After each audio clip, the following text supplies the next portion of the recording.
If you're worried you're failing, you need to listen up.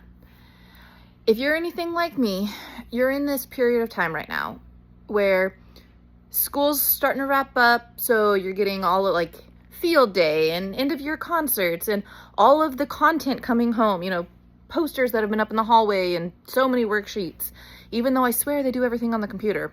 Anyway, so you've got all this going on from the end of school stuff. And you also have all of your planning of like, what's this summer going to look like? Are we going to do camps? Are we going to do any travel? Are we going to do, like, is anybody in summer school? What do we have going on? What's the summer program look like, with sports, everything like that.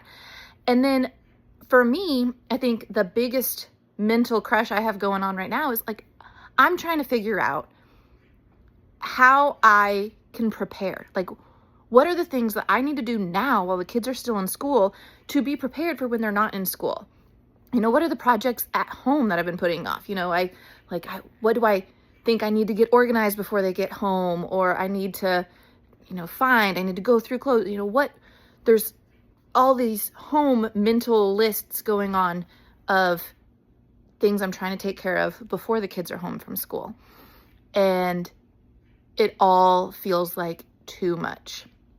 So I know it sounds counterintuitive, but I have noticed for me, the best thing to do is actually slow down. When I'm running around like a tornado trying to do everything, I'm actually like, the mental load is still so high and I'm frazzled and I'm short and everything's chaotic and too much. And when I slow down just a little bit and take 5 to 15 minutes in the evening, usually this is, after the kids are showered and in bed, but when I'm not in bed yet, because I got to make sure that they actually go to bed, during that window, taking the time to think about what things are in my head and get those out. What things need to happen either tonight before I go to bed or tomorrow before school or whatever time, figuring out what time these things need to happen. And recently I've started trying to break things down into blocks.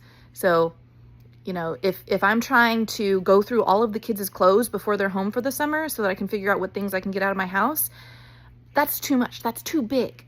I need to break it down. And so maybe I'm going to do one kid's stuff. Maybe I'm going to do one drawer of one kid's thing and then take a break.